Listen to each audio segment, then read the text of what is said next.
ఇంతకుముందు చెప్పినట్టు ఈ ప్రోగ్రామ్ అనేది కొంతమంది మీరు ఇంకా పుట్టి ఉండరు, అప్పుడు స్టార్ట్ అయింది. 2012లో మొదటిసారి స్కూల్ బ్యాగ్స్ కిట్స్ ఇచ్చినాం, 2012లో ఇచ్చినాం. 2012 తర్వాత అప్పుడు కొన్ని సెలెక్టెడ్ స్కూల్స్కే ఇస్తుంటాం. 2018లో ఎప్పుడైతే నేను పొలిటికల్గా వచ్చినో ఇక దాని తర్వాత 19 నుంచి ప్రతి ఇయర్ మంచిర్యాల నియోజకవర్గంలో ఉన్న అన్ని స్కూల్స్కి జెడ్పీఎస్ఎస్ స్కూల్స్ 10th క్లాస్ పిల్లలకి ఇవ్వాలి అని ఈ ప్రోగ్రామ్ నడుస్తుంది. మీరందరూ కూడా పోయిన సంవత్సరం 9th క్లాస్లో ఉండి ఉంటారు. అప్పుడు మీరు అనుకున్నారు నెక్స్ట్ ఇయర్ మనకు వస్తాయని. ఈ ఇయర్ వచ్చినాం. అయితే ఈ బ్యాగ్ బుక్ ఇదంతా నేను ఇంతకుముందు కూడా చెప్పిన, ఇది పెద్ద కాస్ట్లీ కాదు, ఇది మీరు కొనుక్కోలేరని కాదు, మీ దగ్గర కూడా ఉన్నాయి.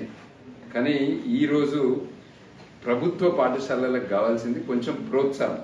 చాలా సంతోషం, గర్మిలాలో 240 ఉంటే ఇప్పుడు స్ట్రెంత్ 260కి పెరిగింది. 40 మంది 10th క్లాస్లో ఉంటే ఇప్పుడు 50 దాటింది. అంటే ప్రభుత్వ పాఠశాలల వైపు వేరే ప్రైవేట్ స్కూల్స్లలో పోయి చిన్న మధ్య తరగతి కుటుంబాలు వేల రూపాయలు అక్కడ కట్టే బదులు ఇవాళ ప్రభుత్వ పాఠశాలలో నాణ్యమైన విద్య అందుతుంది. ప్రభుత్వ పాఠశాలలో మంచి వసతులు ఉన్నాయి. ప్రభుత్వ పాఠశాలలో చాలా క్వాలిఫైడ్ టీచర్స్ ఉన్నారు అని ఇవాళ విద్యార్థులు ప్రభుత్వ పాఠశాలకు వస్తున్నారు. ప్రభుత్వ పాఠశాలల యొక్క స్ట్రెంగ్త్ పెరుగుతుందంటే చాలా చాలా సంతోషం. అదే మంచి పరిణామము. దాని గురించే ఈ కార్యక్రమం పెట్టింది. ఈ కార్యక్రమం స్టార్ట్ చేసినప్పుడు ఏంటంటే ప్రభుత్వ పాఠశాల విద్యార్థులను ప్రోత్సహించాలి, ప్రభుత్వ పాఠశాలకు ఇంకెక్కువ మంది రావాలి. మన ఊరు మన బడి మన బాధ్యత, అవునా కాదా? మన ఊర్లో ఇది మన బడి, ఈ బడిది బాధ్యత మనదే. అందుకని ఈ కార్యక్రమం స్టార్ట్ చేసినాం. ఈ కార్యక్రమం ద్వారా ప్రతి సంవత్సరం సమ్మర్ హాలిడేస్ తర్వాత స్కూల్ స్టార్ట్ అయినాక ఒకసారి పోయి పిల్లలందరినీ కలవాలి.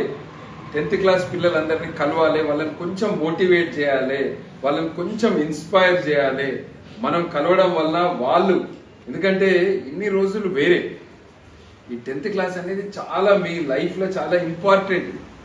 10th క్లాస్ మీరు పెద్దగా అయినాక మీకు 30-40 సంవత్సరాలు వచ్చినాక మీకు గుర్తుకుండేది 10th class. 9th class 8th క్లాస్లో ఎన్ని చదివినాము, ఏం చదివినాము, ఏం మార్కులు వచ్చినాయి అనేది గుర్తుకుంటుంది. కానీ 10thలో ఎంత చదివినాము, ఎన్ని మార్కులు వచ్చినాయని గుర్తుకుంటుంది. ఎందుకుంటుంది అంటే మీ భవిష్యత్తు డిసైడ్ చేసేది 10th క్లాస్. 10th క్లాస్లో కింద మీరు వెనుకబడితే జీవితంలో వెనుకబడతారు. ఇది గుర్తుపెట్టుకోండి. అందుకనే 10th క్లాస్లో మంచిగా చదవాలి.